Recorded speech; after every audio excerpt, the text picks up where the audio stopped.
The players and analysts who were actually there to witness the golden era of basketball have spoken up. I think I can speak for many people when I say that I was happy to see that they didn't hold anything back. It holds much more weight when it comes from Hall of Fame players. There isn't much that I can add to this discourse, other than bombarding Anthony Edwards with an extensive list of players who were skillful. If he thinks that Michael Jordan was the only skilled player from his era, then I say it's time to give the young man a history lesson. I don't know about you, but the first player that popped in my head when I heard Ant's controversial quote was Hakeem Olajuwon. We're talking about arguably the most skilled player in basketball history. There wasn't a single thing that he didn't excel at, and he had about 20 counter moves that he could throw at you. Naturally, I immediately thought about Kevin McHale afterwards. Here's another player that had just as many post moves in his arsenal. He wouldn't physically dominate his opponent. It was his skill that allowed him to average over 20 points on 60% shooting for 2 consecutive seasons. He wasn't just shooting uncontested threes and catching lobs. That doesn't take any skill. McHale was ultra efficient while making shots like these. Notice that I've started out with 2 big men. We haven't even touched any of the guards yet. So in order for this conversation to run smoothly, we're going to go through each position and I'm going to mention some of the most notable examples. You'll quickly realize that I'm not mentioning all the skilled players from Jordan's era. This video would run for hours if we did. I'll be counting on you all to add the players that I've excluded on the comment section. Let's show him just how much he's missing by not being more informed about the history of the game where, he's getting millions of dollars from. Let's start with the point guards.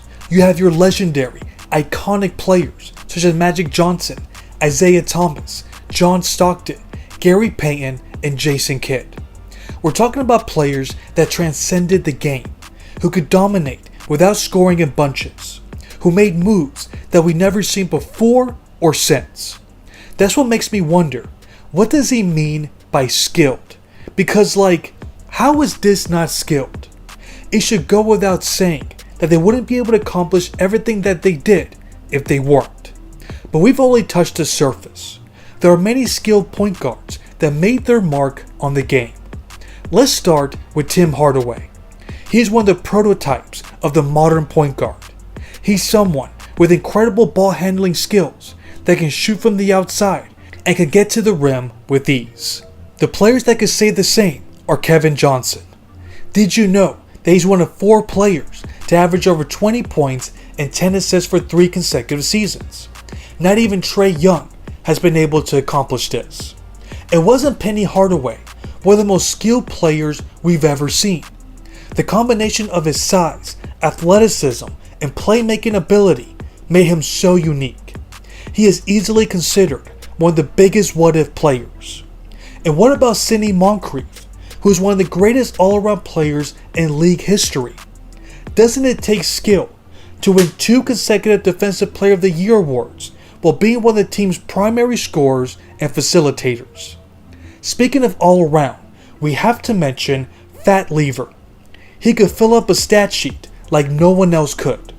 In fact, he recorded 43 career triple-doubles, which is still the 13th highest in league history. On top of that, he was an All-NBA defender in 1988. Now we have to mention all the forgotten scoring point guards of that era. We'll start with Rod Strickland. This dude's layup package was insane. No player could finish under the rim better than he could. You could tell right away why he's Kyrie Irving's godfather.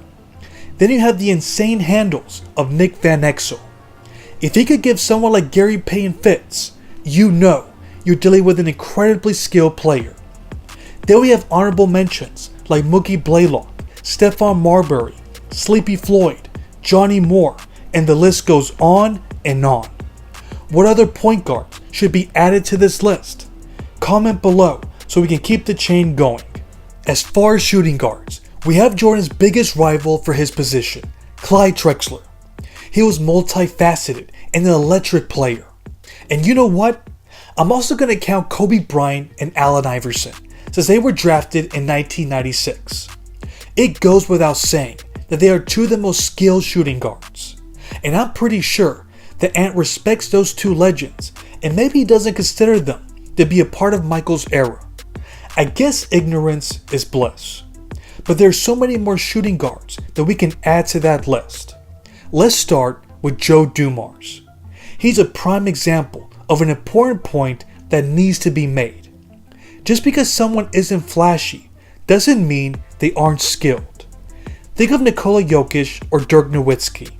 We all consider them to be skilled, even though they aren't amazing ball handlers or super athletic. Being skilled shouldn't just mean being able to dribble for 20 seconds straight and shooting step-back threes. There are so many other facets of the game that require skill in order to perform at a high level. Joe Dumars is one of the best individual defenders. If Michael Jordan is stating that no one has defended him better, then you know that you're incredibly skilled on the defensive end. On offense, he was able to score at will, even against the toughest defenders. During this time, the shooting guards were usually the most skilled scorers for their teams. Take for example Andrew Toney, the Boston Strangler. How many times did he give Larry Bird and the Celtics nightmares because they couldn't stop him on offense? Mitch Richmond was another player that was an awesome one-on-one scorer. He was dangerous in every spot on the floor. Whether he was on the block or on the perimeter, he was the ultimate bucket getter. Speaking of bucket getters, World B. Free could score in his sleep. His jumper was on point and he was a great finisher at the rim. It's not for nothing that he averaged over 30 points per game in 1980. Then we have one of my favorite players who doesn't get his just due. That's Darrell Griffith. They don't call him Dr. Duncanstein for nothing. He is one of the greatest in-game dunkers of his time, and he converted some of the craziest moves that you'll ever see. Then we have honorable mentions like Rolando Blackman, Mike Mitchell, Reggie Lewis, Eddie Jones, and Isaiah Ryder. I know that there are many other shooting guards that we can add. Comment on the players that I surely missed. But we have to move on to the small forwards. This category is loaded. We're talking about Larry Bird, Julius Erving, George Gervin, Dominique Wilkins, Scottie Pippen, and James Worthy. Yes, these are all players that played during Jordan's era. How could Ant forget about those legends? Now let me tell you something about myself. I wasn't alive during the 80s, but just by doing a little research and taking the time to watch the games, I quickly realized how talented and skillful all those players were. And I'll tell you something else. They're all more skillful than 95% of the players of the league today.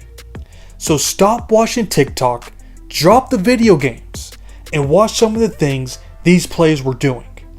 Once you've passed the basic knowledge of basketball history, then you'll move on to forgotten greats like Bernard King. Did you know in the 1984 first round series against Isaiah Thomas and the Detroit Pistons, he averaged 42 points per game on 60% shooting. His offensive skills made him one of the most dangerous scorers of the 80s. But he had some great competition.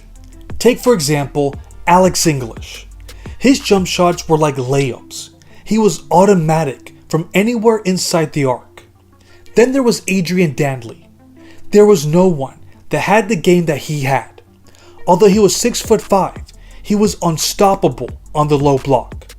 His offensive skills allowed him to average over 30 points for 3 straight full seasons. In each of those seasons, he averaged over 55% from the field. Then there was Mark Aguirre. Here's another player that had every weapon in his scoring arsenal. It amazes me how easily he gets his shot off even while being tightly contested. This is the same player that was one win away from defeating the Showtime Lakers and reaching the finals in 1988.